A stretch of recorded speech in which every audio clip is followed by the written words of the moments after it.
আমাদের খোকন স্টাইরি চ্যানেলের সকল প্রকার পাঠ গল্প দেখতে আমাদের চ্যানেলটি সাবস্ক্রাইব করে পাশে থাকা বেল আইকনে ক্লিক করে অল নোটিফিকেশন অন করে দিন। এই ছোট লোকের বাচ্চা, তোকে আর কত বলবো আমার এসব ভালো লাগে না। তোকে আমি শুধু বন্ধুর চোখে দেখি আর কিছু না। তারপরেও কেন এসব নিয়ে পড়ে আছিস? কিন্তু ইভা, আমি তো তোকে বলার আগেই গালে আরো 2টা পড়লো। শোন শাওন, বন্ধু আসুস বন্ধুর মতোই থাক। আর যদি না পারিস তাহলে আর আমার সাথে কথা বলা বা যোগাযোগ করিস না। কি কিছু বুঝলেন না তো? তাহলে চলেন সব ক্লিয়ার করি। আমি সোহান আকন্দ, শাওন, সবাই শাওন বলেই ডাকে। এবার ইন্টার প্রথম বর্ষের ছাত্র। বাবা মা আর ছোট ভাই সিয়ামকে নিয়ে আমাদের ছোট পরিবার। আর এতক্ষণ যার থাপ্পড় খাচ্ছিলাম সে হলো আমার বেস্ট নুসরাত জাহান ইভা। ইভাকে আমি খুব ভালোবাসি। সে ছোটবেলা থেকেই যখন ক্লাস 7-এ পড়তাম ইভাকে বিভিন্নভাবে বোঝানোর চেষ্টা করি, কিন্তু সে প্রতিবারই আমাকে ইগনোর করে গেছে। কিন্তু আমি হাল ছাড়ি নাই, লেগেই আসি তার পিছে।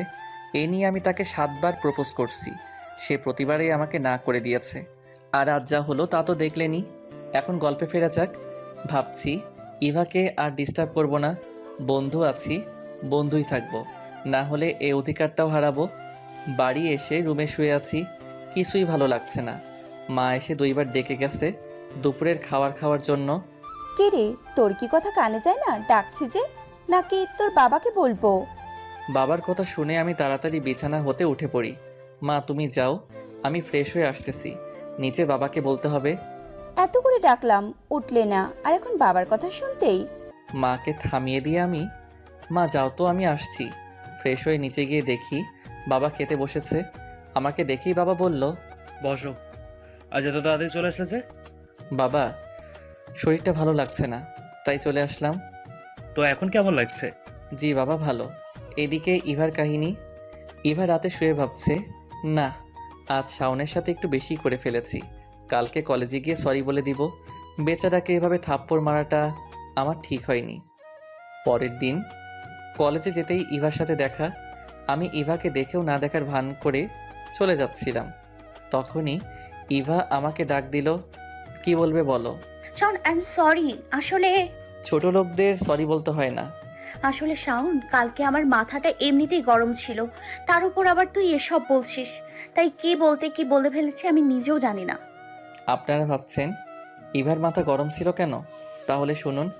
ইভার বান্ধবী সুভাকে একটা ছেলে ডিস্টার্ব করে, আর ইভাও তার বান্ধবীরা মিলে ছেলেটাকে উত্তম মাধ্যম দিয়েছিল, তাই মাথাটা আগে থেকেই গরম ছিল।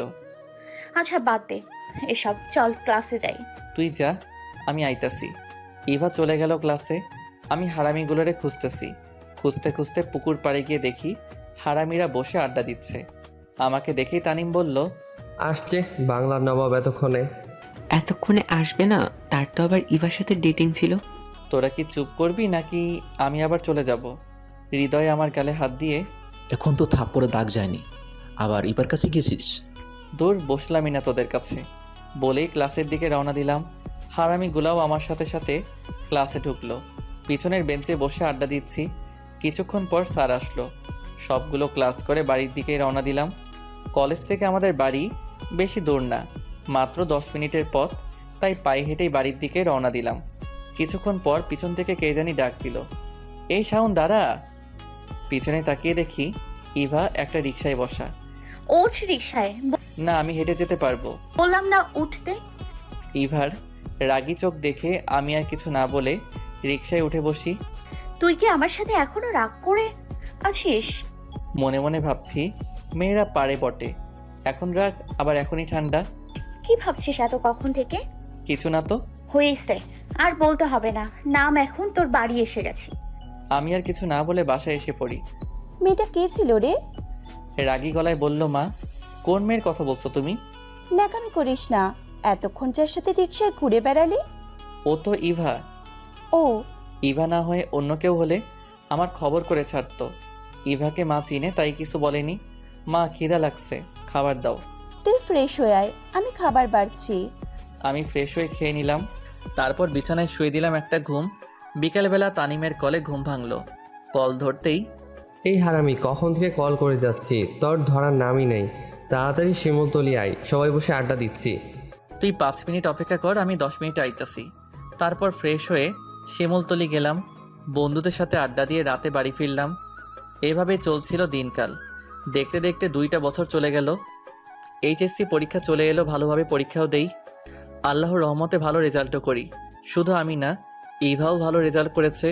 দুইজনে একই ভার্সিটিতে চান্স পাই এবং ভর্তি হয়। তবে সেদিনের পর থেকে ইভাকে আর ভালোবাসি কথাটা বলিনি, শুধু মনের মধ্যে রয়ে গেল। কে রে, আর কত ঘুমাবি? আজ না তোর ভার্সিটির প্রথম দিন? প্রথম দিনই লেট করবি নাকি? মার কথা শুনে লাফ দিয়ে বিছানা হতে উঠি। মা, তুমি নাস্তা রেডি করো, আমি আসতেছি। ফ্রেশ হয়ে রেডি হয়ে নিচে গিয়ে দেখি বাবা খাবার টেবিলে বসে আছে। কে, ঘুম ভাঙলো? জি বাবা। শুনলাম আজ নাকি কলেজে যাবি। জি বাবা। বাবাকে আমি খুব ভয় পাই, তাই বাবার সামনে বেশি কথা বলি না। নাস্তা করে কলেজে যাবার সময় বাবা একটা চাবি এগিয়ে দিয়ে বলল, এই নে ধর। কিসের চাবি বাবা এটা? বাইরে গিয়ে দেখ। বাইরে এসে দেখি একটা বাইক রাখা। বাইকটা দেখে দৌড়ে গিয়ে বাবাকে জড়িয়ে ধরে বলি, আমার সুইট বাবা। হয়েছে হয়েছে, এবার যা। বাইকে উঠে বাইজিদে একটা কল দিলাম। মামা কই তুই? আমি তো বাসায়। তাড়াতাড়ি নিচে আয়, কলেজে যাব। ও আপনাদেরকে তো বলতে ভুলে গেছি, 3 হারামিগুলাও আমার সাথে ভর্তি হয়েছে। বাইজিদকে নিয়ে আমি কলেজে চলে আসি। তানিম আর হৃদয়কেও বলছি চলে আসতে, তারাও এসেছে। সবাই বসে আড্ডা দিচ্ছি। এ সময় ইভা আসলো। ইভাকে দেখে তো আমি পুরাই ফিদা হয়ে গেলাম। এ তো সাক্ষাৎ পড়ি। ইভাকে দেখে আবারও ক্রাশ খেলাম। কি রে তোরা এখানে? ইভা জানতো না আমরা এখানে ভর্তি হয়েছি, বাট আমি জানতাম। আমারও তো একই প্রশ্ন, তুই এখানে? তুই তো আগে বললি না এই কলেজে ভর্তি হইছস। তোকে বললে তো আর তুই এই কলেজে ভর্তি হতি না। কিছু বললি? না তো, ক্লাসে চল। তারপর সবাই ক্লাসে চলে গেলাম। ক্লাসরুমে ঢুকতে গিয়ে তো আমি পুরাই অবাক হয়ে যাই। রিক্তা তুই এখানে? রিক্তা আমার ফ্রেন্ড, আমাদের সাথে এসএসসি দিয়ে ময়মনসিংহ চলে গেছিল তার মামার বাড়িতে। সেখান থেকেই এইচএসসি পাশ করেছে। রিক্তা আমাকে দেখে চিৎকার দিয়ে শাওন বলে জড়িয়ে ধরল। আপনাদের বলে রাখি, রিক্তা আগে থেকে আমার প্রতি কিছুটা দুর্বল। কতদিন পর তোর সাথে দেখা, প্রায় 2 বছর। আর তোর নাম্বার বন্ধ কেন? বলেই হাঁপাচ্ছে। আরে আস্তে আস্তে, আমার নাম্বার চেঞ্জ করেছি তাই তুই কলে পাসনি। এরই মাঝে স্যার চলে আসলেন এবং প্রথম দিনের ক্লাস, তাই পরিচয় পর্ব দিয়ে শুরু করলেন। প্রথমে স্যার তার পরিচয় দিলেন, তারপর একে একে সব ছাত্ররা পরিচয় দিল। ক্লাস শেষে ক্যাম্পাসে কিছুক্ষণ বন্ধুদের সাথে আড্ডা দিয়ে বাসায় আসার সময় হঠাৎ পিছন থেকে কে যেন বলে উঠল, কী রে, বাইক কবে কিনলি? আমি পিছনে তাকিয়ে দেখি ইভা। আজকেই বাবা গিফট করলো।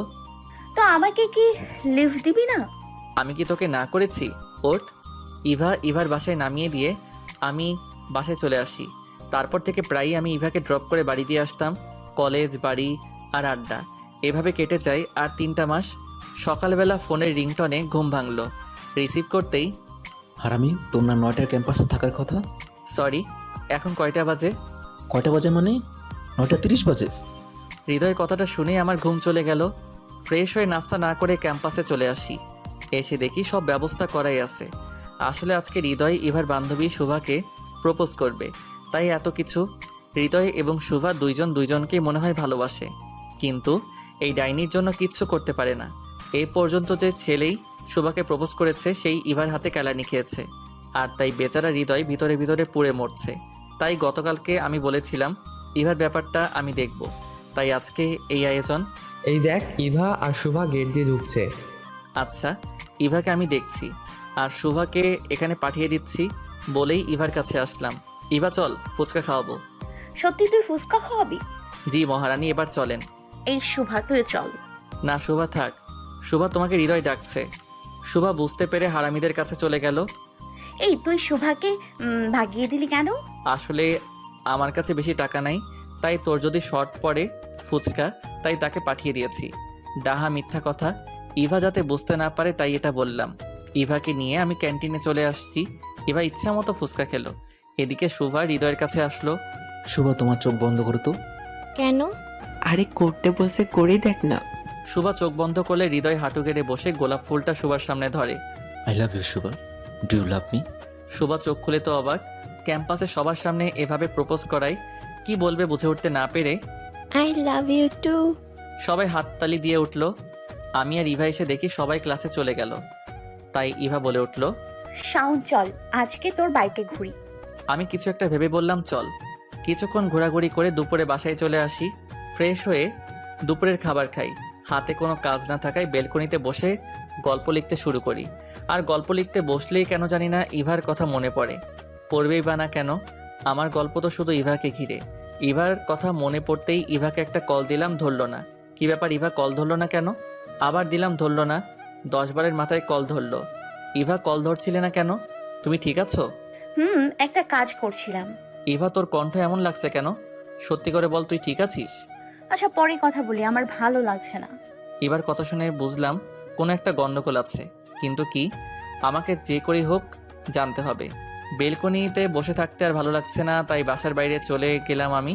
হারামিদের কল দিয়ে বলি সেমতুলি আসতে। সেমতুলি হলো আমরা বন্ধুরা বসে যে জায়গায় আড্ডা দিই সেই জায়গার নাম। কিছুক্ষণ পর সব হারামিরা চলে আসলে জমি আড্ডা দিই। বাসায় ফিরি রাত 10টায়। অবশ্য আম্মু একটু বকা দিয়েছিল, কিন্তু আব্বুর জন্য বেঁচে যাই। ফ্রেশ হয়ে রাতের খাবার খেয়ে শুয়ে শুয়ে ভাবছি ইভার কি হলো।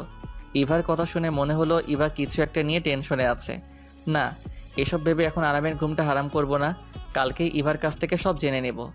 পরের দিন ক্যাম্পাসে একা একা বসে আছি। ইভার বিষয়টা নিয়ে টেনশন হচ্ছিল, তাই আগে আগে কলেজে এসে পড়ি। হারামিগুলো এখনও আসেনি। গেটের দিকে তাকাতেই দেখলাম ইভা আসতেছে। ইভা আমাকে দেখে সোজা আমার কাছে আসলো। কিরে, কালকে তোর কি হয়েছিল? ইভা একটি কার্ড এগিয়ে দিয়ে বলল, আগে এটা ধর। কিসের কার্ড এটা? খুলে দেখ। কার্ডটা খুলে যে কার্ডের দিকে তাকালাম, আমার মাথায় যেন আকাশ ভেঙে পড়ল। আমি তো বাকরুদ্ধ হয়ে গেলাম। ইভা, এটা কি? কেন? আবার বিয়ের কার্ড? কই, আগে তো কোনো কিছু জানাসনি। আসলে কালকে কলেজ থেকে বাড়ি ফিরে দেখি আমাকে নাকি দেখতে আসবে, আর পছন্দ হলে আংটি পরাবে। ছেলে আমাকে দেখে পছন্দ হয়, আর ছেলে 1 মাস পর অস্ট্রেলিয়া চলে যাবে, তাই বিয়েটার ডেট এত তাড়া দিয়েছে। তুই বিয়েতে রাজি?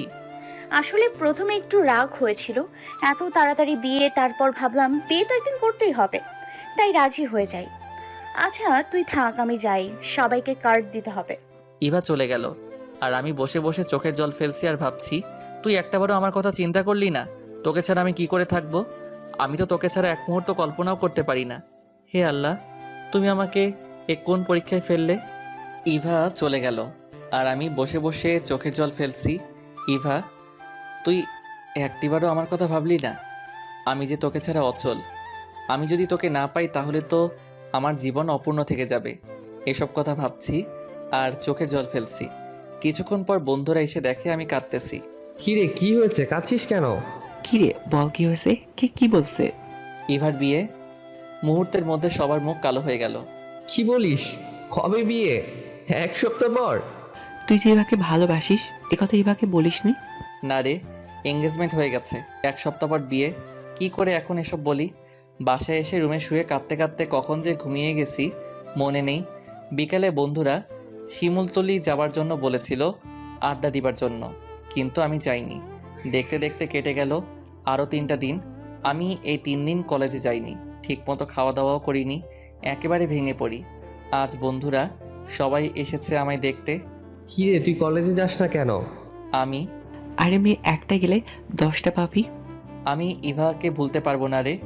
এইভাবে আর চলতে দেওয়া যায় না, কিছু একটা করতে হবে। কিছুক্ষণ আড্ডা দিয়ে বিকালের দিকে বন্ধুরা চলে যায়। রাতে খাবার টেবিলে সবাই খেতে বসলাম। কিরে, ইভা মামনির বিয়ে তুই তো একবারও বলিসনি। ও, বলা হয়নি। ইভার বাবা আর আমার বাবা ছোটকালের বন্ধু। ইভাকে বাবা খুব আদর করে। আমি যেতে পারবো না। কিভাবে যাব? নিজের ভালোবাসার মানুষকে অন্য কেউ নিয়ে যাবে, এটা আমি নিজ চোখে দেখতে হবে। কেন, ইভার সাথে ঝগড়া করেছিস? আমি কোনো কথা শুনতে চাই না। কাল ইভার গায়ে হলুদ, আমাদের সবাইকে যেতে হবে। বাবা কথাটা বলেই উঠে গেলেন। পরের দিন বিকালে ইভাদের বাড়ি যাই। গিয়ে দেখি হারামিগুলাও এখানে। মন চাইছিল সব কয়টাকে কুচি কুচি করে নদীতে ভাসিয়ে দেই। আমি কষ্টে মরি আর শালারা নাচতে নাচতে বিয়া খেতে এসেছে। কিছুক্ষণ পর বন্ধুরা আমার কাছে এলো। কিরে, জিএফের বিয়ে খেতে আইসস? বলেই হারামিরা কি হাসি। রাগে আমার গা জ্বলে যাচ্ছিল। তোর মোবাইলটা দে তো। আমি আমার মোবাইলটা দিলাম হৃদয়কে। শালা শেয়ারে কি জানি নিল, তারপর আমাকে মোবাইলটা দিয়ে বলল, আচ্ছা তোর জিএফের বিয়া তুই খা, আমরা গেলাম। বলে হারামিরা আমাকে রেখে চলে গেল। যাক, ভালো হয়েছে। হারামিরা এমন কথা বলতো এতে আমার কষ্ট আরও বাড়তো। আমি ইভার রুমে গিয়ে দেখি ইভাকে গায়ে হলুদের সাজাচ্ছে। আমাকে দেখেই ইভা বলে উঠল, শাওন, আমাকে কিরকম লাগছে? অসম্ভব সুন্দর, যেন আকাশ থেকে নেমে আসা কোনো হলুদ পরি, যার চোখের দিকে তাকিয়ে কয়েক যুগ পার করে দেওয়া যাবে, তবুও তাকে দেখা শেষ হবে না। হয়েছে হয়েছে, আর বলতে হবে না। বলতে কই দিলি তুই? ইভার সাথে আরও কিছুক্ষণ কথা বলে চলে আসি। কথা বলে বুঝলাম ইভা বিয়েতে খুব খুশি। আমার যে কষ্টে ভিতরটা ফেটে যাচ্ছে তা বুঝতে দিলাম না। রাত 8টায় গায়ে হলুদের অনুষ্ঠান আরম্ভ হয়। আমার খুব কষ্ট হচ্ছিল, তাই বাহিরে চলে আসি। দোকান থেকে 1 প্যাকেট সিগারেট কিনলাম। আগে কখনো সিগারেট খাইনি। শুনেছি সিগারেটের ধোঁয়ার সাথে নাকি মনের কষ্ট উড়ে যায়। এক টান দিতেই কাশতে কাশতে দম শেষ। তারপর খেলাম। তারপর ইভাদের বাড়ি না গিয়ে আমাদের বাড়ি চলে আসি। আমার মোবাইলটা অফ করে রাখি। তারপর রুমে বসে একটার পর একটা সিগারেট খেতে থাকি। রাতটা কোনো মতে পার করি। সকাল 8টায় ঘুম ভাঙলে মোবাইলটা অন করি। এ মা, 200 মিস কল! সবগুলো দিয়েছে বাবা মা আর ইভা। আপনারা ভাবছেন মোবাইল বন্ধ থেকে কিভাবে দেখলাম 200 মিস কল? আরে ভাই, আমার মোবাইলে মিস কল অ্যালার্ট চালু করা। মোবাইলটা খাটে রেখে ফ্রেশ হতে গেলাম। ফ্রেশ হয়ে এসে দেখি আবার বাবা 5টা কল। মোবাইলটা হাতে নিতেই আবার বাবার কল। কলটা ধরতেই, এই হারামজাদা, কখন থেকে কল করছি, ধরিস না কেন? জি বাবা, ওয়াশরুমে ছিলাম। কই তুই এখন? কালকে রাতে মানুষের হাঙ্গামায় ভালো লাগছিল না, তাই আমাদের বাসায় চলে আসি। ভালো লাগছিল না তো আমাদের বলে যেতে পারতি। আর শোন, তাড়াতাড়ি তুই রহিমের বাসায় আয়। জি বাবা, আসতেছি। ইচ্ছা না থাকা সত্ত্বেও যেতে হলো। বিয়ে বাড়িতে সবাই কত আনন্দ করছে, সবাই কত খুশি, শুধু আমি একাই শুধু কষ্ট পাচ্ছি। তাই ছাদে এসে একা একা বসে মোবাইল টিপতেছি। নিচে অনেক হাঙ্গামার শব্দ শোনা যাচ্ছে, তাতে আমার কি, আমি মনমরা হয়ে বসে আছি। কিছুক্ষণ পর বাবা মা ও আঙ্কেল ছাদে আসলেন। আঙ্কেল মানে ইভার বাবা। বাবা আমার কাছে এসে বলে উঠল, তুই কি এভাবে ভালোবাসিস? বাবার এই কথা শুনে তো আমি পুরো অবাক হয়ে যাই। কি রে, বলিস না কেন? না বাবা, আমরা তো শুধু বন্ধু আর কিছু না। তাহলে এসব কি? আমি আর ইভা ফ্রেন্ড, একসাথে ছবি তুলতেই পারি। যাক জসিম, এই সামান্য কারণে বিয়ে ভেঙে দেই, তাদের কাছে আমার মেয়ে দিব না। বাবা আমাকে একা নিয়ে, তুই কি কাউকে ভালোবাসিস? জি না বাবা। আচ্ছা বুঝলাম, এখন বল তোর ইভাকে কেমন লাগে, মানে ইভা মেয়ে হিসেবে কেমন? জি বাবা, খুব ভালো, লক্ষ্মী একটা মেয়ে। কিরে রহিম, বলেছিলাম না আমি থাকতে তোর কোনো চিন্তা নেই?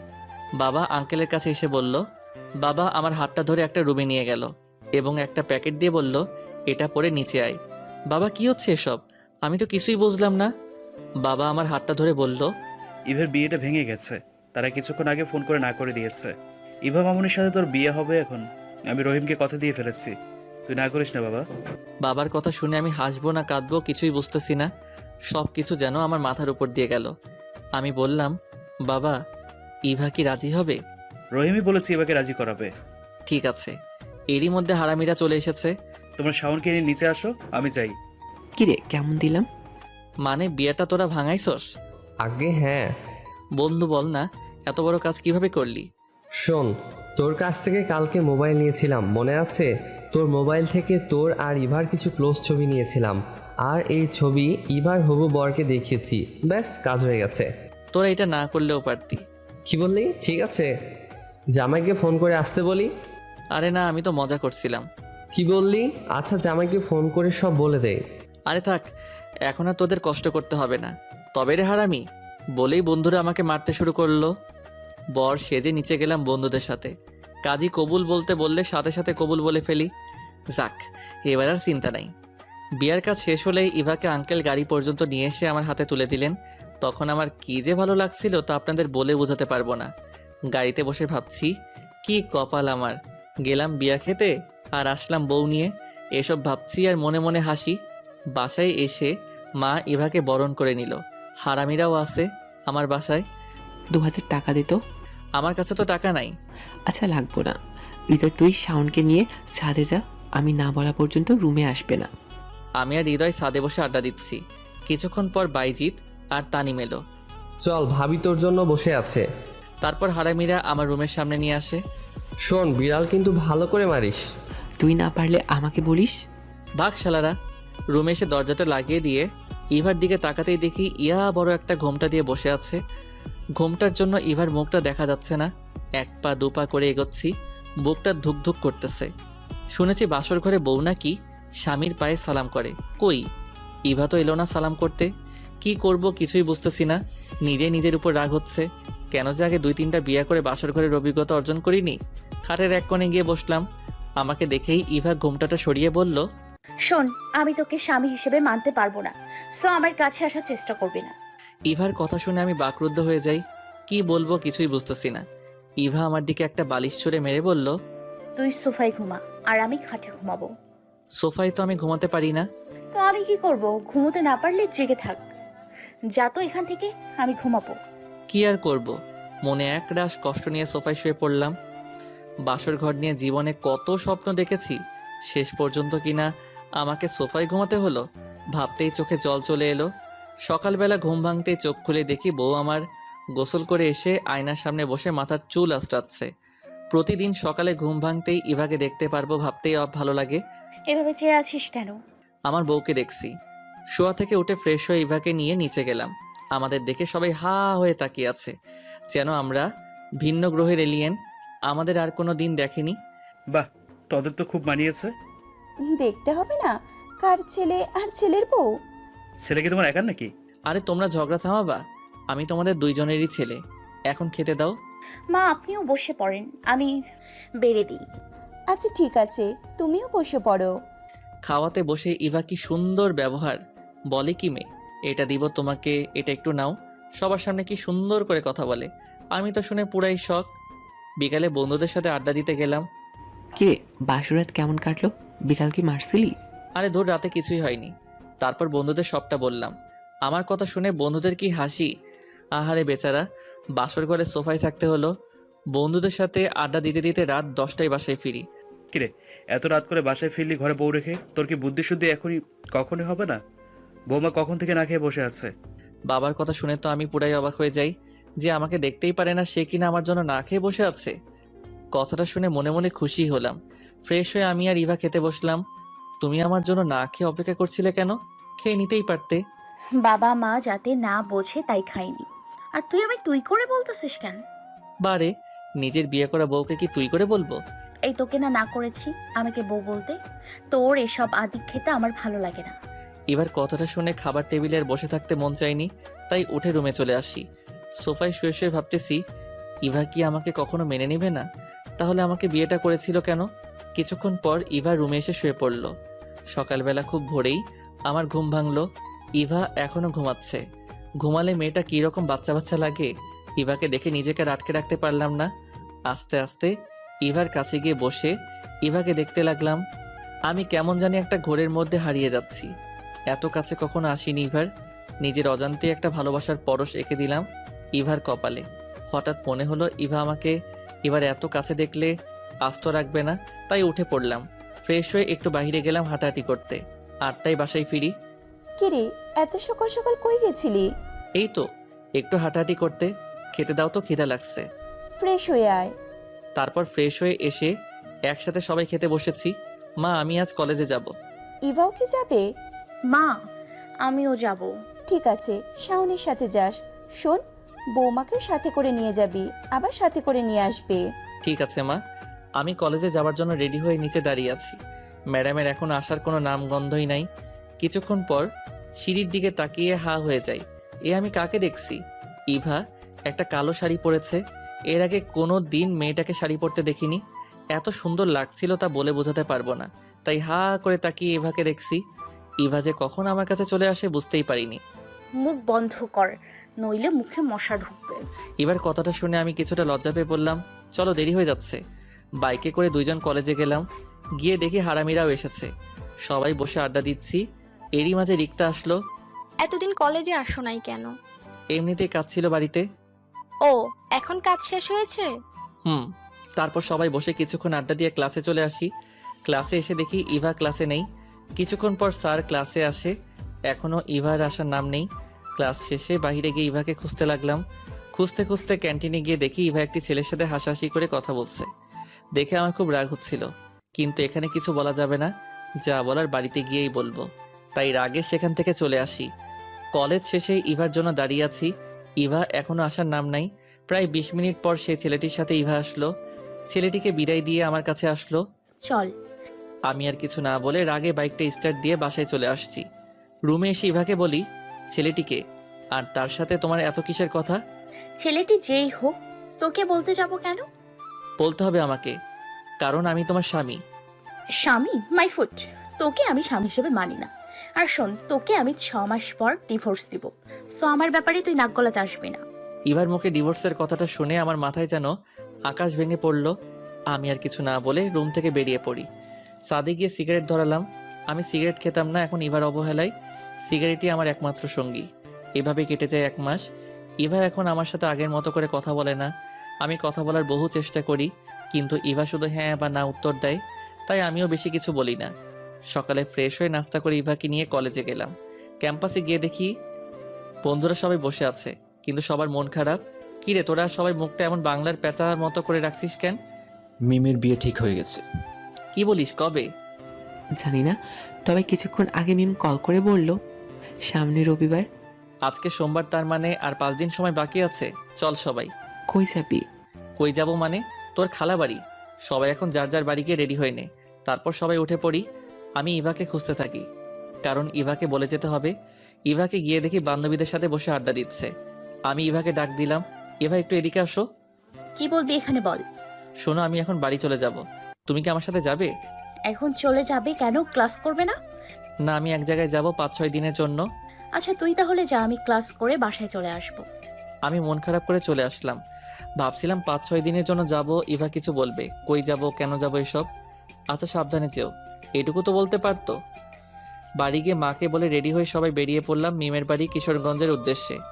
স্টেশনে এসে সবাই বাসে উঠে পড়লাম। প্রায় 4 ঘন্টা জার্নি করে মিমদের বাড়ি গেলাম। বাইজিদের সবার সাথে পরিচয় করিয়ে দেই। আন্টি আমাদের একটা রুম দেখিয়ে বলে, বাবা তোমরা এখানে রেস্ট নাও। সবাই ফ্রেশ হয়ে রেস্ট নিচ্ছি। হৃদয় মোবাইলে সুভার সাথে কথা বলছে। কিছুক্ষণ পর মিম আসলো রুমে। বাইজিৎকে দেখে সবার সামনে জড়িয়ে ধরলো। আমরা সবাই হা হয়ে গেলাম। মিম কিছুক্ষণ পর যখন দেখলো আমরা তাকিয়ে আছি, বাইজিৎকে ছেড়ে দিয়ে বলল, সরি।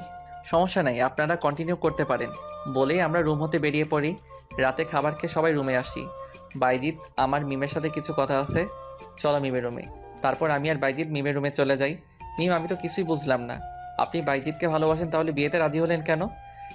আসলে বাবা মাকে না জানিয়ে আমার বিয়েটা ঠিক করেছে। তাহলে জানার পর আঙ্কেলকে কিছু বলেননি কেন? আমি বাবাকে খুব ভয় পাই, তাই বাবাকে বাইজিতের কথাটা বলতে পারিনি। আচ্ছা, আপনি এখন কি চান? আমি বাইজিতকে ছাড়া বাঁচতে পারবো না। আচ্ছা, আমরা আছি, সব ঠিক করে দেব বলে আমি আর বাইজিৎ রুম হতে চলে আসছি এবং সবাইকে সব বললাম। সব তো বুঝলাম, এখন বাইজিৎ তুই তোর আঙ্কেলকে বলতে পারবি? না ভাই, আঙ্কেল খুব রাগী, আমি বলতে পারবো না। আরে এদের দিয়ে কিছু হবে না, যা করার আমাদেরকেই করতে হবে। অনেক রাত হয়েছে, এখন সবাই ঘুমা। তারপর সবাই ঘুমিয়ে পড়ি। সকালবেলা ঘুম ভাঙতে ইভার কথা মনে পড়ল। প্রতিদিন ঘুম থেকে উঠেই ইভাকে দেখতাম। আজ ইভাকে দেখতে না পেয়ে মন খারাপ করে বসে আছি। কি রে, মন খারাপ করে বসে আছিস কেন? ইভার কথা মনে পড়ছে তাই না? আমি মাথা নেড়ে হ্যাঁ জানালাম। বন্ধুরা এমনই হয়, মুখ দিয়ে কিছু বলতে হয় না, চোখ দেখে সব বলে দিতে পারে। মন খারাপ করিস না, দেখিস সব ঠিক হয়ে যাবে। তারপর ফ্রেশ হয়ে সবাই মিলে ঘুরতে গেলাম। কিশোরগঞ্জের পাগলা মসজিদ, শোলাকিয়া ঈদগাহ মাঠ ও গুরুদয়াল কলেজে উঠলাম। গুরুদয়াল কলেজের অনেক নাম শুনেছি, এখানে নাকি রাষ্ট্রপতিও লেখাপড়া করেছে, তাই এই কলেজটা দেখার খুব শখ ছিল। কিছুক্ষণ ঘোরাঘুরি করে মিমদের বাড়ি গেলাম। এখনও মিমের বাবাকে বাইজিদের কথা বলা হয়নি, তাই সবাই বসে প্ল্যান করতেছি কিভাবে বলা যায়। এভাবে কেটে গেল আরও 2টা দিন। এখনও আঙ্কেলকে বলা হয়নি। আঙ্কেল যা রাগী মানুষ, এই 3 দিনে বুঝি, তাই কেউ বলার সাহস পাইনি। অবশেষে আজ সিদ্ধান্ত নিয়েছি সবাই মিলে আজই বলবো। দুপুরে খাওয়া দাওয়ার পর মিমের বাবা মার রুমে গেলাম। আঙ্কেল, আপনাদের সাথে কিছু কথা ছিল। কি বলবে বলো।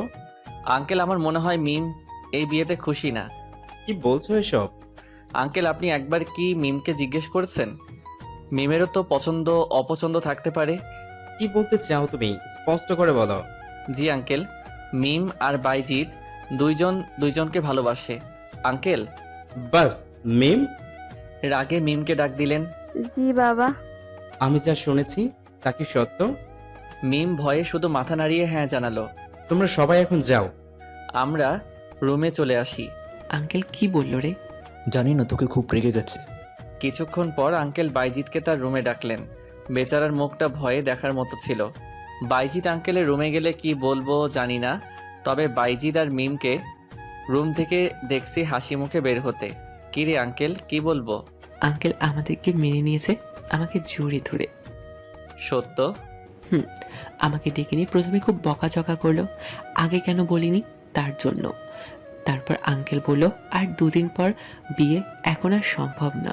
তারপর আমি আর মিম আঙ্কেলের পায়ে ধরে কান্নাকাটি করি, তখন আঙ্কেল আমাদের মেনে নিয়েছে। তার মানে কালকের দিন পর তোদের বিয়ে? না রে, আঙ্কেল বলল আমার পড়ালেখা শেষ করে তারপর বিয়ে। বিয়ে পরে হবে তাতে কি, এখন তো প্রকাশ্যে প্রেম করতে পারবি। বলেই হাসি। আচ্ছা শোন, বিয়ে যখন হবে না তাহলে আমরা বরং আজকেই চলে যাই। আজকের দিনটা থাকি না, কালকে না হয় চলে যাব। আচ্ছা বুঝেছি, আর বলতে হবে না। পরের দিন সকালে আমরা সবাই বাড়ির দিকে রওনা দেই। দুপুরে বাসায় এসে পৌঁছাই। দরজায় কলিং বেল দিতেই মা এসে দরজা খুলে দিল। মাকে দেখে জড়িয়ে ধরি। কেমন আছো মা? ভালো, যা ফ্রেশ হয়ে খেতে আয়। ফ্রেশ হয়ে এসে আমি আর মা খেতে বসি। শোন, বিকালে কি ইভাকে নিয়ে আয়। কেন? আর ইভা কই গেছে? কেন, তুই জানিস না ইভা তোকে বলেনি? না, ইভা তো কিছু বলেনি। তুই চলে যাওয়ার পর তো ইভাও তোর বাড়িতে চলে গেছে। তোমাকে বলে যায়নি? বলল তুইও নাকি বলেছিস যেতে। আচ্ছা বিকালে গিয়ে নিয়ে আসবো। অনেক জার্নি করেছি, তাই রুমে গিয়ে শুইতেই এক ঘুম। বিকালে মায়ের ডাকে ঘুম ভাঙলো। কে রে, তুই না ইভাকে আনতে যাবি? আচ্ছা তুমি যাও, আমি ফ্রেশ হয়ে যাচ্ছি। তারপর ফ্রেশ হয়ে বাইকটা নিয়ে ইভাদের বাড়ি গেলাম। অনেক দিন বাইকটা ধরা হয়নি, তাই বাইকেই গেলাম।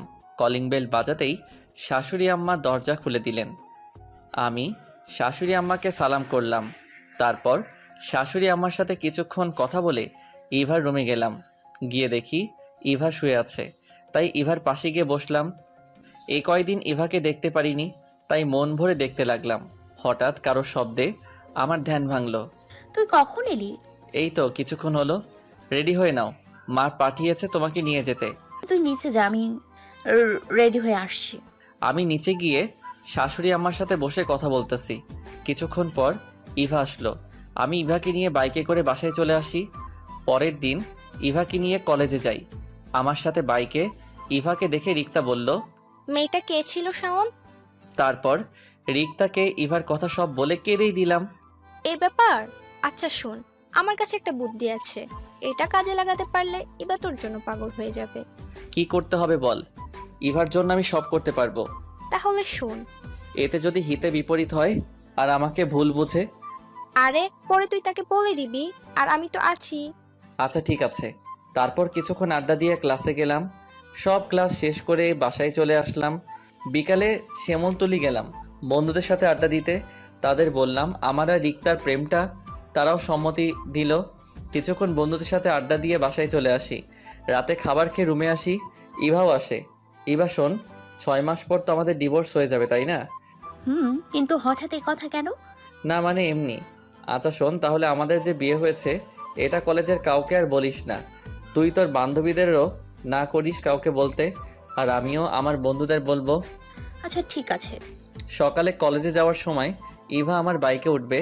এমন সময়, ইভা শোন, তুই একটা রিক্সা করে কলেজে চলে যা, আমার একটা কাজ আছে, কাজটা করে কলেজে আসবো। ইভা কখনো ভাবিনি আমি ইভাকে এভাবে না করে দিব। আচ্ছা যা। তারপর আমি বাইক নিয়ে ইভাকে রেখে চলে আসি।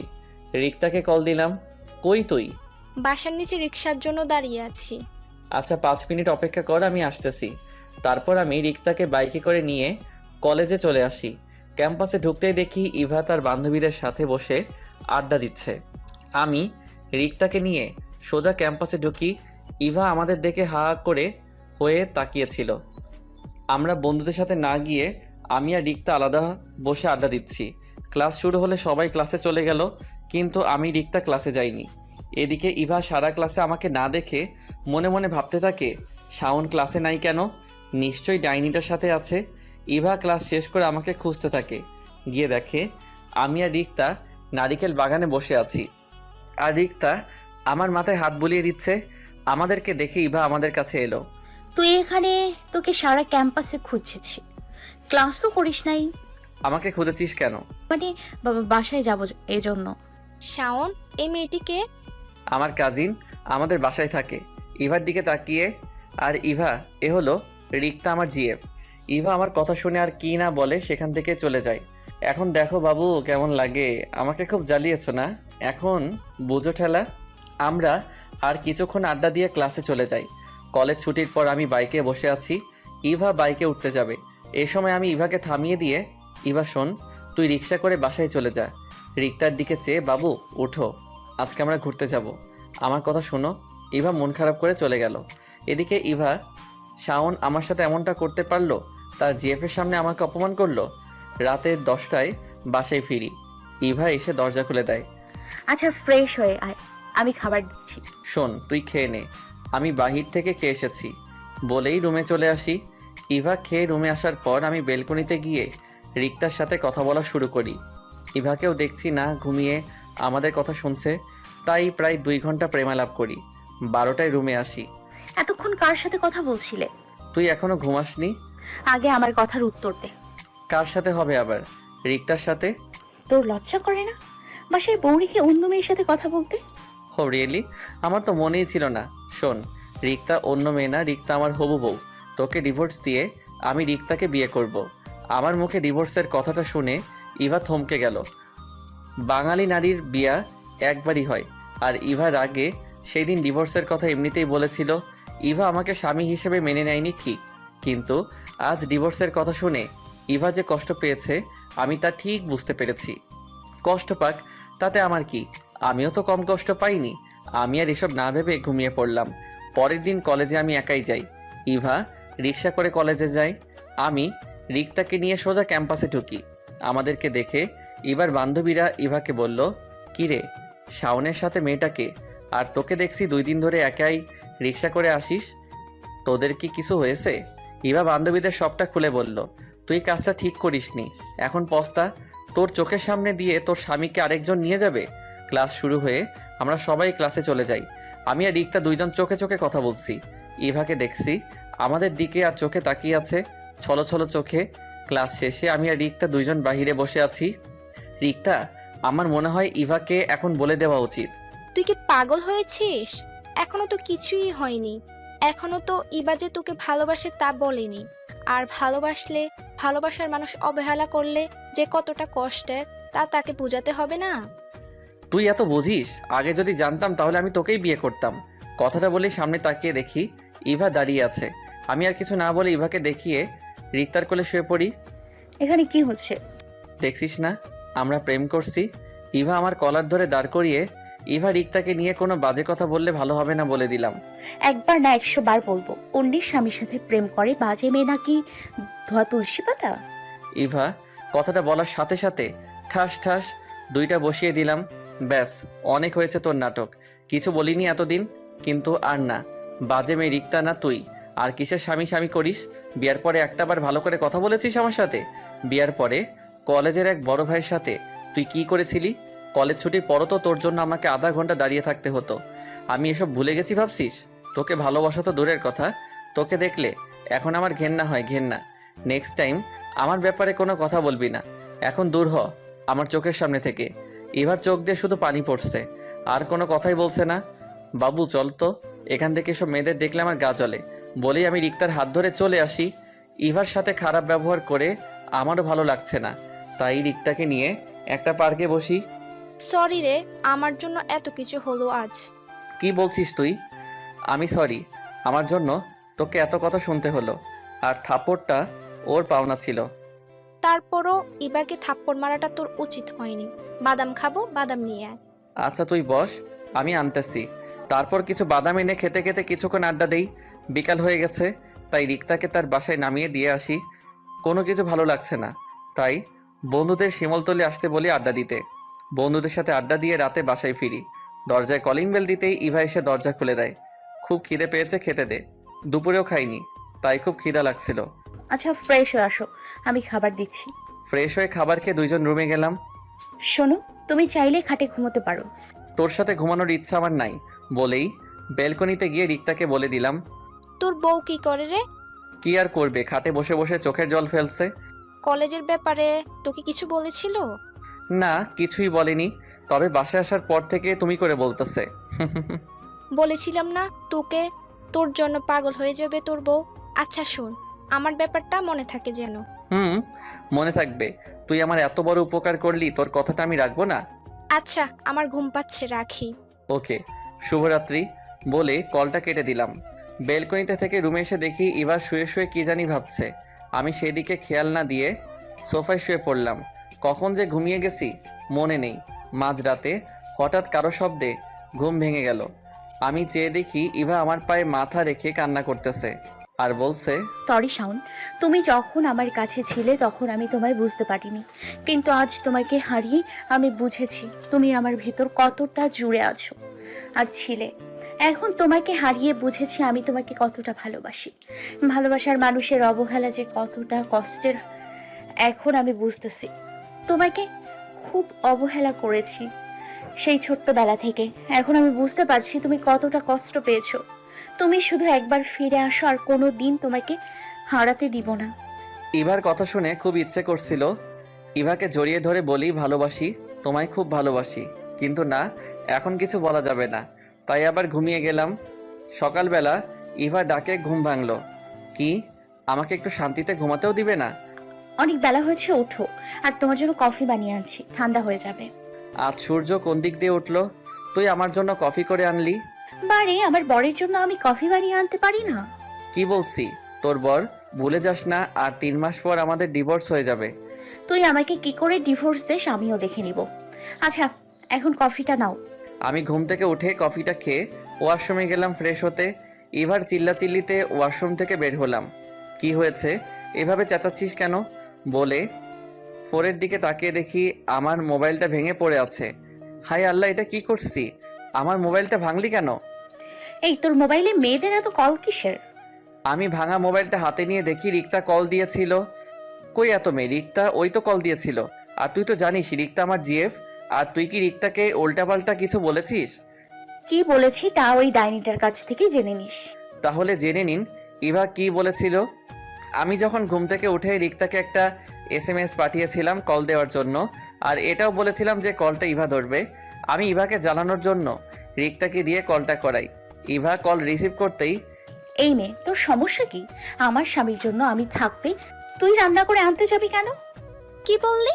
তোর স্বামী শাওন্ত তোকে ডিভোর্স দিয়ে আমাকে বিয়ে করবে, আর 3 মাস পর। শোন ডাইনি, আমার স্বামীর দিকে তুই যদি চোখ তুলে তাকাস তাহলে তোর চোখ আমি তুলে নিব। আমি কি বসে বসে আঙ্গুল চুষবো? শাওন শুধুই আমার, কথাটা মনে রাখিস। ইভা আর কিছু না বলে আছাড় দিয়ে আমার সাধের মোবাইলটা ভেঙে ফেলে। এই যা, এইটুকুর জন্য আমার মোবাইলটা ভেঙে ফেললো। আমি আর কিছু না বলে রেডি হয়ে নিচে গেলাম নাস্তা করতে।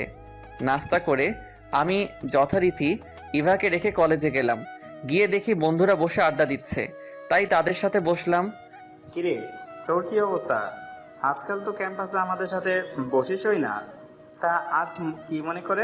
তোরা তো জানিস আমি একটা মিশনে আছি। তো শুনি, আপনি কি মিশনে আছেন? আরে তুই বস বস। বসবো না। শাওন, চল না, ফুচকা খাবো। চল ক্যান্টিনে। ক্যান্টিনে না, বাহিরে রাস্তায় দাঁড়িয়ে খাওয়ার মজাই আলাদা। আচ্ছা চল, কি আর করার। রিক্তাকে নিয়ে কলেজের সামনের মোড়ে গেলাম ফুচকা খেতে।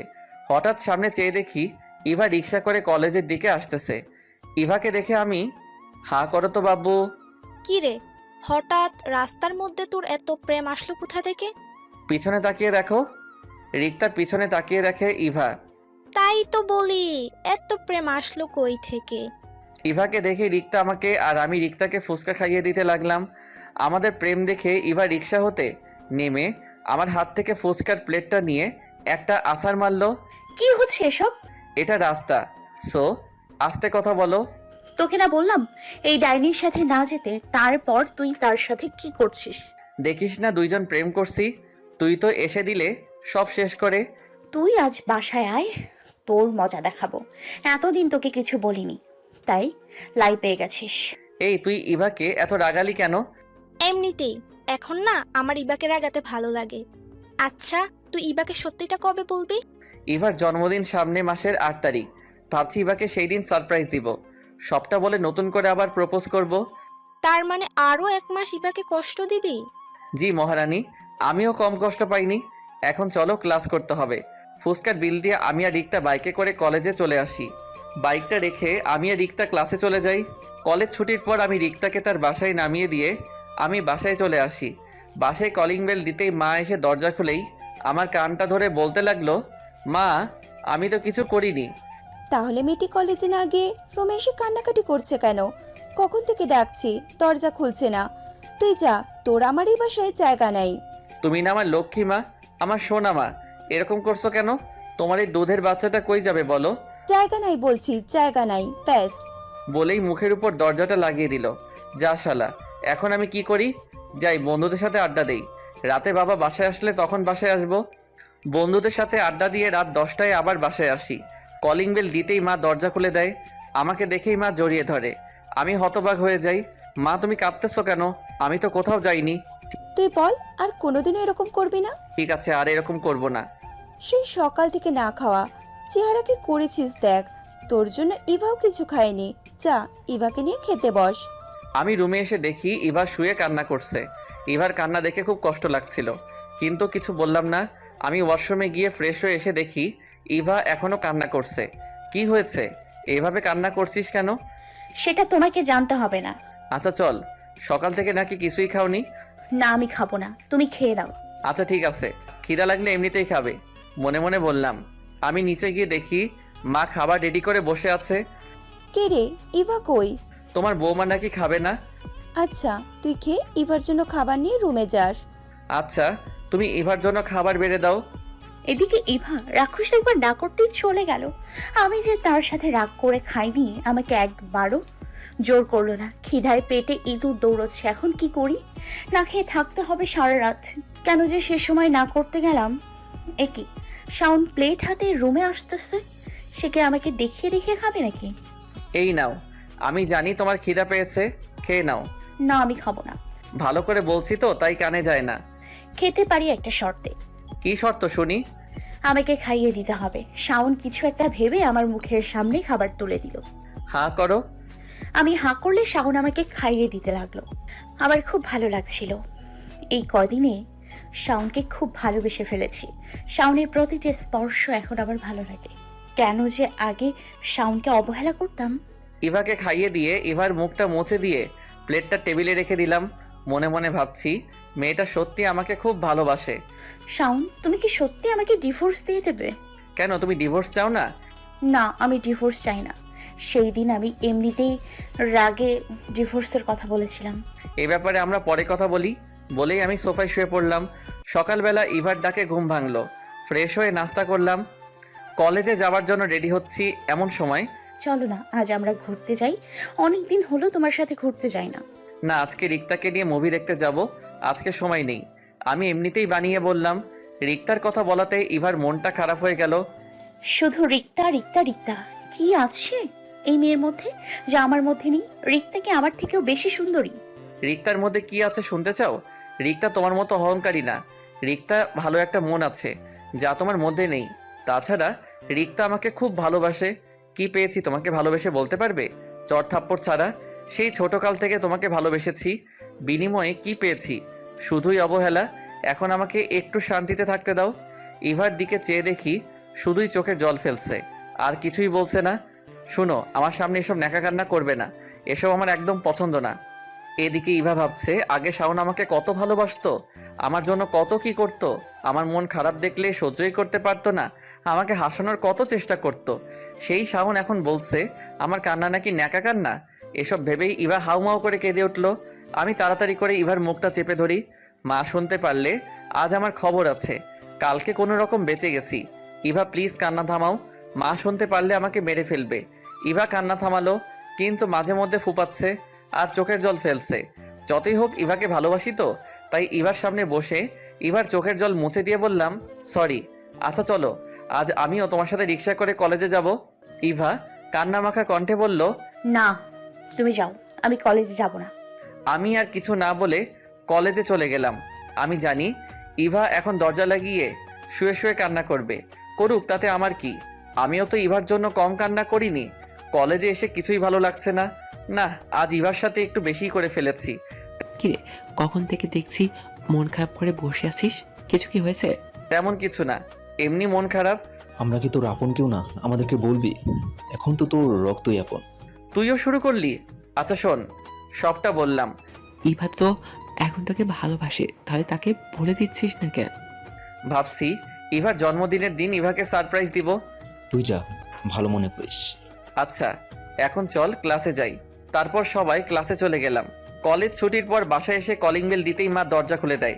রুমে এসে দেখি ইভা রুমে নেই, হয়তো বেলকনিতে হবে। আমি ফ্রেশ হয়ে বেলকনিতে গেলাম, সেখানেও ইভা নেই। ছাদে গেলাম, ছাদেও ইভা নেই। তাই তাড়াতাড়ি করে মার কাছে গেলাম। মা, ইভা কই? ইভা তো ইভাদের বাড়িতে গেছে। আমি রুমে গিয়ে দেখি মায়ের জন্য নাকি কান্না করছে, তাই বললাম কয়েকদিন মায়ের কাছে থেকে আসতে। ও আচ্ছা। তুইও জানা, তুইও তো বিয়ের পর শ্বশুর বাড়ি যাসনি।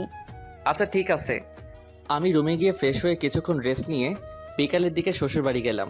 দরজায় কলিং বেল দিতেই সুমা এসে দরজা খুলে দেয়।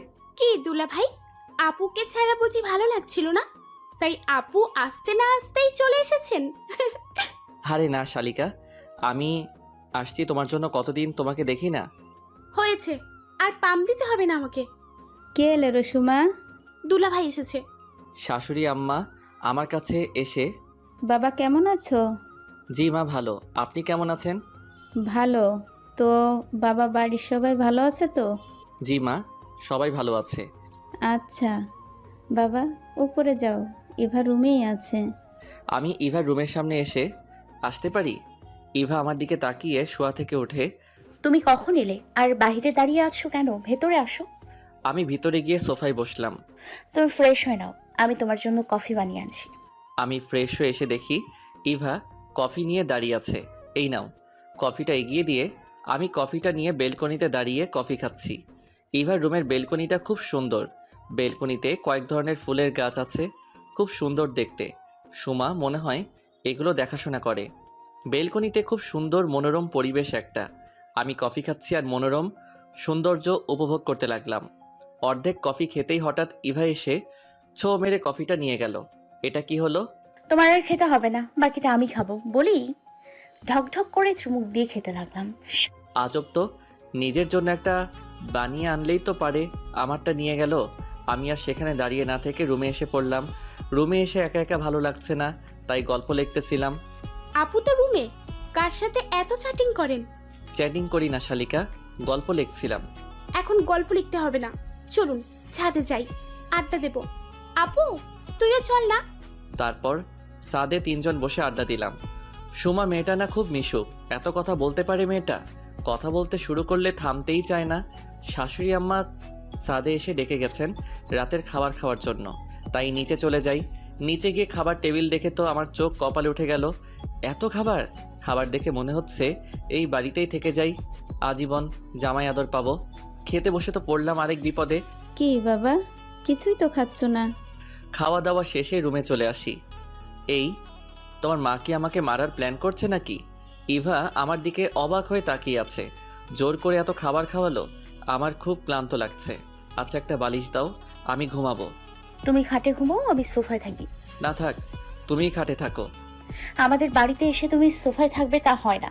তোমার সোফায় থেকে অভ্যাস নেই, তুমি থাকতে পারবে না। আচ্ছা ঠিক আছে, আমরা দুজনেই খাটে থাকি, মাঝখানে কোলবালিশ থাকবে। আচ্ছা ঠিক আছে বলে আমি খাটে এক পাশে শুয়ে পড়লাম। সকালবেলা ঘুম ভাঙতেই আমার বুকে ভারী কিছু একটা অনুভব করলাম। চোখ খুলে দেখি ইভা আমার বুকে মাথা দিয়ে শুয়ে আছে। তখন যে আমার কি ভালো লাগছিল তা বলে বোঝাতে পারবো না। এই প্রথম ইভার আমার এত কাছে এসেছে। নিজের অজান্তেই ইভাকে আমি জড়িয়ে ধরি। কখন যে আবার ঘুমিয়ে গেছি বলতেই পারিনি। ইভার ডাকে আবার ঘুম ভাঙলো আমার। ইভা একটা মুচকি হাসি দিয়ে বলল, এখন আমাকে ছাড়বে নাকি এভাবেই জড়িয়ে ধরে রাখবে? ও সরি। আমি ইভাকে ছেড়ে দিয়ে এই যা খেলাম একটা বাস। কেন যে তখন ঘুমিয়ে গেছিলাম লজ্জায়। এখন আমার মাথা কাটা গেল। ইভা ফ্রেশ হয়ে এসে আমার দিকে তাকিয়ে মুচকি একটা হাসি দিল। আমি পুরো লজ্জায় শেষ হয়ে গেলাম। যাও, আর লজ্জা পেতে হবে না, ফ্রেশ হয়ে এসো। মা কয়েকবার ডেকে গেছেন নাস্তা করার জন্য। ফ্রেশ হয়ে এসে ইভার সাথে নিচে গেলাম। আমি আর ইভাই শুধু খেতে বসেছি। মনে হয় অন্যরা খেয়ে ফেলেছে। কি দুলা ভাই, আপুকে রাতে ঘুমোতে দেয় না? সকালবেলা এত ঘুমান? সুমা তুই চুপ করবি? আর তুই কলেজে যাসনি কেন? আজকে দুলা ভাইয়ের সাথে ঘুরতে যাব। আচ্ছা ঠিক আছে, বিকালের দিকে যাব। না দুলা ভাই, এখন শপিং এ যাব, কিছু কেনাকাটা করে তারপর বিকেলের দিকে ঘুরতে যাব। খাইছে রে আমারে, এই মেয়েকে নিয়ে মার্কেটে গেছে তো আমার পকেট পুরো ফাঁকা করে দিবে। বিয়ে করলে এই এক জ্বালা, শ্বশুর বাড়ি গেলে শালা শালিকা পকেট পুরো ফাঁকা করে ফেলে। লজ্জায় কিছু বলাও যায় না। যারা বিয়ে করেছেন তারা এই বিষয়ে আমার থেকেও বেশি জানেন। দুপুরের দিকে সুমাকে নিয়ে মার্কেটে গেলাম। সুমা শুধু ঘুরে ঘুরে দেখে, কিছুই পছন্দ হচ্ছে না। অবশেষে 2টা জামা নিল। আমিও ইভার জন্য পছন্দ করে একটা নীল শাড়ি কিনলাম। বিয়ের পর কিছুই দেয়নি মেয়েটিকে, কোনোদিন কিছু চাইও নি মেয়েটি। সুমাকে নিয়ে একটা রেস্টুরেন্টে গেলাম, লাঞ্চ করে বাসায় চলে আসি। আমি রুমে গিয়ে দেখি ইভা শুয়ে আছে। আমি শাড়ির প্যাকেটটা খাটে রেখে ফ্রেশ হতে গেলাম। ফ্রেশ হয়ে এসে দেখি ইভা শাড়িটা দেখতেছে। শাড়িটা কি আমার জন্য এনেছো? না, এটা রিক্তার জন্য কিনেছিলাম। তুমি যেহেতু প্যাকেটটা খুলে ফেলেছো তাহলে তুমিই রেখে দাও। মিথ্যা বললাম, সত্যিটা তো আপনারা জানেন। ইভা ছলো ছলো চোখে আমার দিকে তাকিয়ে আছে। মনে হয় এখনই বৃষ্টি নামবে, তাই আমি আর কিছু না বলে রুম থেকে বেরিয়ে যাই। বিকেলে সুমা আর আমি ঘুরতে যাব। ইভাকে বললাম আমাদের সাথে যাবে কিনা। ইভার নাকি ভালো লাগছে না, তাই যাবে না। আমি সুমাকে নিয়ে একটা নদীর পাড়ে গেলাম, সেখানে কিছুক্ষণ ঘোরাঘুরি করি।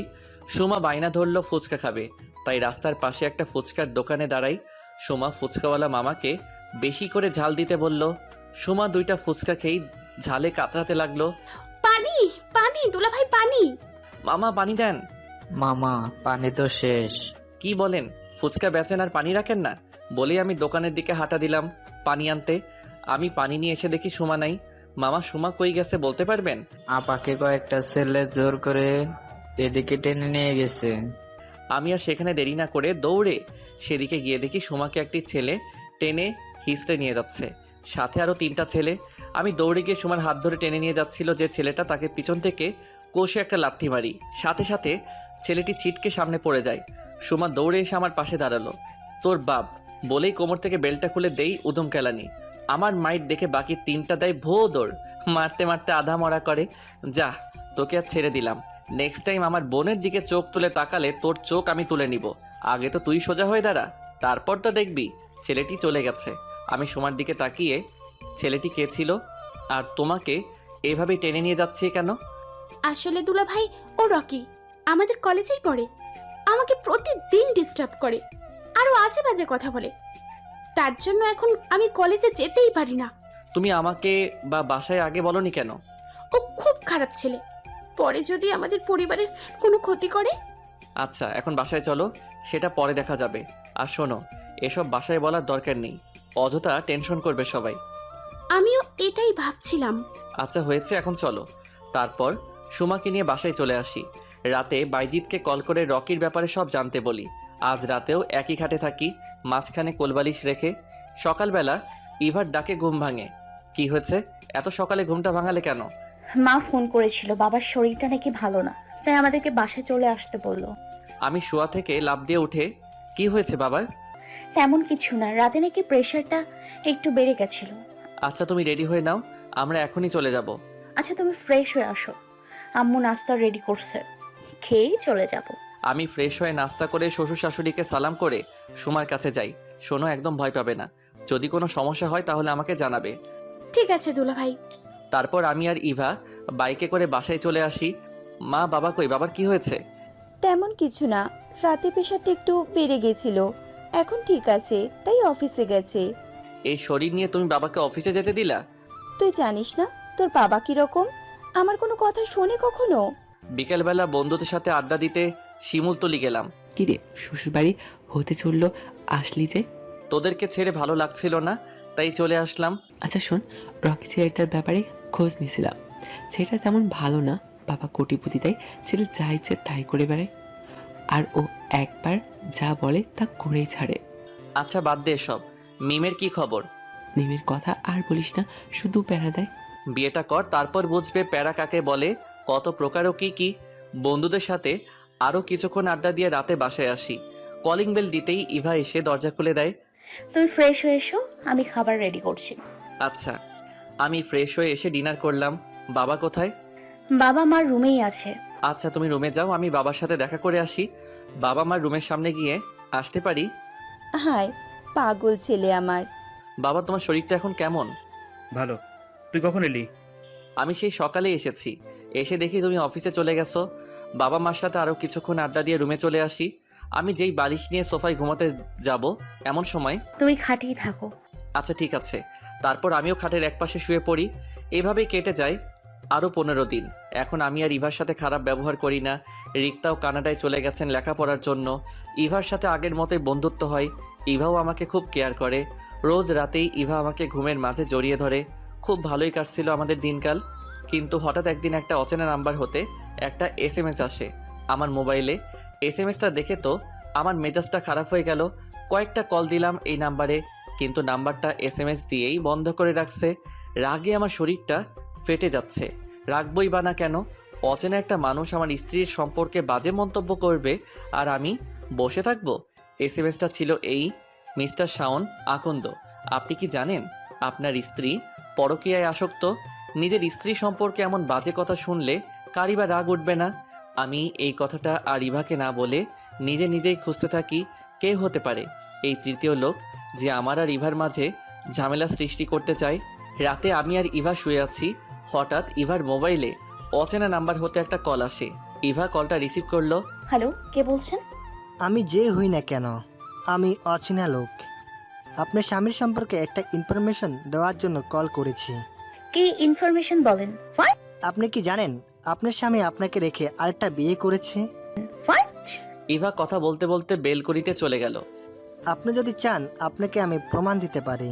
আপনি কাল বিকেল 5টায় লেকের পাশে চলে আসবেন। আচ্ছা, আমি আসবো।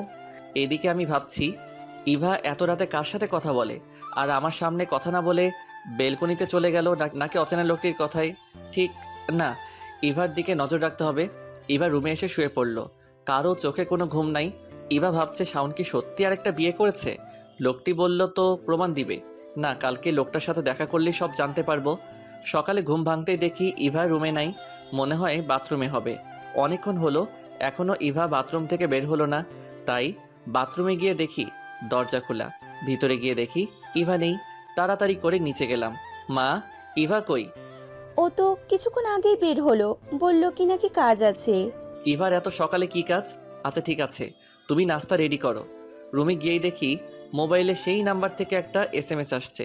তাড়াতাড়ি করে SMS-টা ওপেন করি। কি শাওন সাহেব, আমার কথা কি এখনো বিশ্বাস হয় না? তাহলে আজ বিকাল 5টায় লেকের সামনে চলে আসেন, তাহলে সব দেখতে পারবেন। SMS-টা দেখে আমার মাথাটা পুরো আউলিয়ে গেল।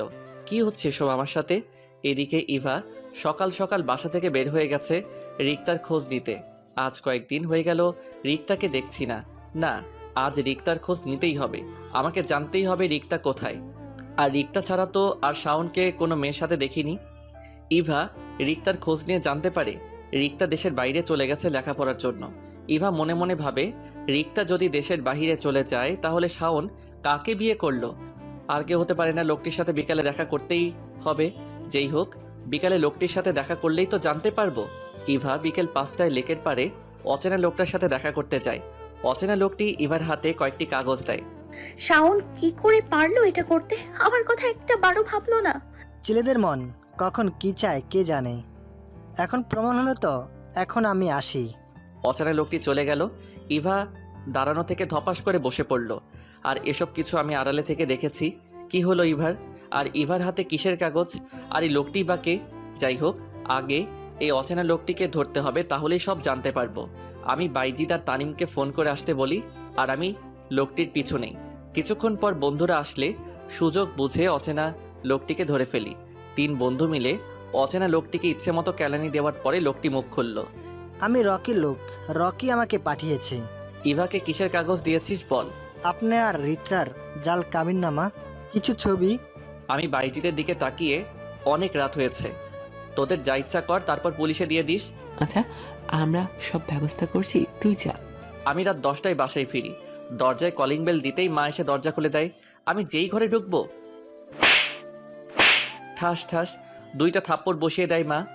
তুই এখনই বাসা থেকে বেরিয়ে যা, তোর মতো কুলাঙ্কারের এ বাসায় জায়গা নেই। মা, আমি কি করেছি বলবে তো? কি করেছি মানে? তুই জানিস না তুই কি করেছিস? মা আমি সত্যি জানি না। তুই ইভাকে রেখে আরেকটা বিয়ে করিসনি? তোর জন্য আজকে আমার মেয়েটা খাতে খাতে বাসা থেকে চলে গেছে। মা আমি সত্যি বিয়ে করিনি, এটা আমাকে ফাঁসানো হচ্ছে। আমাকে আর মিথ্যে বলতে হবে না, আমি নিজ চোখে দেখেছি। তুই এখনই বাসা থেকে বেরিয়ে যা। মাকে আর বুঝিয়ে লাভ নেই, আমি জানি মা আমার কথা কখনো বিশ্বাস করবে না। তাই বাইকটি নিয়ে বেরিয়ে পড়ি। গন্তব্য ইভাদের বাসা। প্রায় 11টায় ইভাদের বাসায় যাই। দরজার কলিং বেল দিতেই শাশুড়ি আম্মা দরজা খুলে দেয়। আমি ভিতরে এসে, মা ইভা কই? রুমে আছে, যাও তুমি। যাক, এ বাড়িতে মনে হয় জানে না, তাই জামাই আদর করতেছে। আমি ইভার রুমে গিয়ে দেখি ইভা রুমে নাই। কিছুক্ষণ পর ইভা ওয়াশরুম থেকে বের হয়ে আমাকে দেখে। তুমি কেন এসছো? এক্ষুনি আমার রুম থেকে বেরিয়ে যাও। আমার বউটা দেখি আমার সাথে রাগ করছে, বলেই ইভাকে জড়িয়ে ধরি। ছোবে না তুমি আমাকে, বলে এক ধাক্কা দিয়ে আমার থেকে নিজেকে ছাড়িয়ে নিল।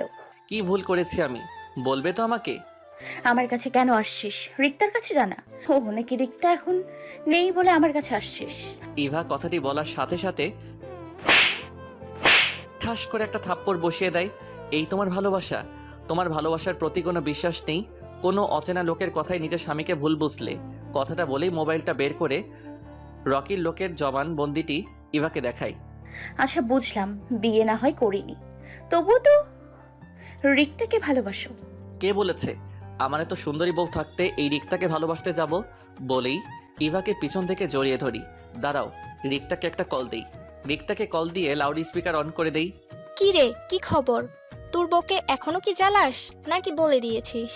না রে, তোর ভাবির সাথে কথা বলবে। দে বাবিকে কথা বলি। দিতে হবে না, লাউড স্পিকার দেওয়া আছে, তুই কথা বল। সরি বাবি, আপনাকে অনেক জ্বালিয়েছি। আসলে আমি আপনাকে বলে দিতে চাইছিলাম, কিন্তু শাওনের নাকি আপনাকে জ্বালাতে খুবই ভালো লাগে, তাই আমাকে বলতে দেয়নি। কি? আমাকে ফাঁসানো হচ্ছে? তোর ভালো হবে না কিন্তু। বাবি দেখেছেন শাওন কি বলে? আপু, আপনি কোনো চিন্তা করবেন না, আমি শাওনকে দেখে নিব। রিক্তার সাথে কথা বলা শেষ করার সাথে সাথে ইভা আমার উপর ঝাঁপিয়ে পড়ল। কি আমাকে জ্বালাতে তোমার ভালো লাগে তাই না? বলেই আমাকে মারতে থাকে। আমি ইভাকে এক টান দিয়ে আমার বুকে নিয়ে আসি। আস্তে করে ইভার মাথাটা ধরে ধীরে ধীরে ইভার ঠোঁটের দিকে আমার ঠোঁট এগোতে থাকি। হঠাৎ ইভা আমার মুখে হাত দিয়ে আমাকে আটকে দেয়। আমি লজ্জায় মাথা নিচু করে রাখি। ইভা আমার গালে একটা কিস করে দৌড়ে পালিয়ে যায়। যা বাবা, আমি লজ্জা পাচ্ছি আর সে কিস করে চলে গেল। কিছুক্ষণ পর ইভা আমার জন্য খাবার নিয়ে আসলো। নাও, খেয়ে নাও, আমি জানি তুমি কিছুই খাওনি। তুমি খাইয়ে দাও। আচ্ছা করো। ইভা 2 নলা খাইয়ে দেওয়ার পর আমি, এখন তুমি খাও, আমি জানি তুমিও খাওনি। না আমি খাবো না। কেন খাবে না? বাড়ি আমি তোমায় খাইয়ে দিয়েছি, তুমি আমায় খাইয়ে দেবে না? ও সরি, প্লেটটা আমার হাতে দাও, আমি তোমায় খাইয়ে দিচ্ছি। আমি ইভাকে খাইয়ে দিয়ে প্লেটটা টেবিলে রেখে দিলাম। আচ্ছা শাওন, তুমি কি এখনো আমায় আগের মতো ভালোবাসো? আমি ইভাকে জড়িয়ে ধরে, পাগলি, তাহলে এতদিন আমায় কষ্ট দিলে কেন? আসলে আমি তোমাকে বুঝতে চেয়েছিলাম ভালোবাসা কি, আর নিজের কাছের মানুষের অবহেলা করলে কতটা কষ্ট লাগে। আর আমি তোমাকে তোমার জন্মদিনের দিন বলে দিতাম। তাহলে এখন বললে কেন? এখন না বললে তো আমার বউটা আমাকে ভুল বুঝতো। আচ্ছা শাওন, এই লোকটাকে আর তোমার সাথে এর কিসের শত্রুতা? পরে একদিন বলবো, এখন অনেক রাত হয়েছে, চলো ঘুমাবো। ইভা খাটের একপাশে শুয়ে পড়লো। ইভা, এই ইভা, একটু এদিকে আসো না। এখন না আগে লেখাপড়া শেষ করো, তারপর যখন নিজের টাকায় বউকে খাওয়াতে পারবে তখন কাছে আসবো। এখন জাস্ট তোমায় জড়িয়ে ধরে ঘুমাবো। তাও হবে না, আমি জানি তোমার স্বভাব জড়িয়ে ধরতে দিলেই অন্য কিছু চাইবে। লাগবো না তোমায় জড়িয়ে ধরতে, বলে আমি মন খারাপ করে অন্য পাশে শুয়ে পড়ি। আমার বাবুটাকে আমার সাথে রাগ করছে, আচ্ছা জড়িয়ে ধরো। লাগবো না। তোমার না লাগলেও আমার লাগবে। আমার তো স্বভাব খারাপ, জড়িয়ে ধরলে অন্য কিছুও চাইতে পারি। চাইলে চাইবে, আমার সমস্যা নেই। আমি শোয়া থেকে লাফ দিয়ে বসে, সত্যি? তাহলে চলো না শুরু করি। কি শুরু করব? যে কাজটা বাসর ঘরে করা হয়নি। আমার লজ্জা লাগে। লজ্জা কিসের? আমি ওই তো, বলেই ইভার উপর ঝাঁপিয়ে পড়ি। ইভার গলায় হালকা একটা কামড় দিতেই ইভার পুরো শরীরটা লাল হয়ে যায়। প্রথমে গলায় কিস করি, তারপর গালে আস্তে আস্তে ইভার ঠোঁটে হাসি। পুরো 15 মিনিট ইভার ঠোঁট দুটি আমার দখলে ছিল। এইভাবে কেউ কিস করে? আর কিছুক্ষণ হলে তো দম বন্ধ হয়ে মারা যেতাম। কি করব বলো, এত বছরে জমানো ভালোবাসা একেবারে পুষিয়ে নিলাম। তাই বলে এতক্ষণ? আমি তো আর পালিয়ে যাচ্ছি না। আচ্ছা চলো আবার শুরু করি। আমার না খুব ভালো লেগেছে। এখন ইভা আর শাওন হারিয়ে গেছে এক অজানা সুখে। এতদিন পর তাদের ভালোবাসা পূর্ণতা পেল। 5 বছর পর বাসায় কলিং বেল দিতেই শাওমি এসে দরজা খুলে দেয়। মামুনি, তোমার আম্মু কই? আব্বু, আম্মু রুমে আছে, তুমি যেও না, আম্মু খুব রেগে আছে। তো মামুনি, আমি যদি না যাই তাহলে তোমার আম্মুর রাগ ভাঙাবে কে? আমি শাওমিকে কোলে নিয়ে রুমে গেলাম। আমার বউটা দেখি আমার সাথে রাগ করে আছে। তুমি ছবে না আমায়, তুমি এখন আমাকে আর ভালোবাসো না, তুমি তোমার মেয়েকে পেয়ে আমাকে ভুলে গেছো। কে বলেছে তোমাকে ভালোবাসি না? এসো একটু আদর করে দেই। আমি ইভার গালে একটা কিস করি। আব্বু, আব্বু, আমাকেও একটা পাপ্পি দাও। দেখেছো তোমার মেয়ে কত হিংসুটে, আমাকে দিয়েছো বলে তাকেও দিতে হবে। রাখবে তোমার ঝগড়া। এসো মামুনি, তোমাকেও একটা পাপ্পি দেই।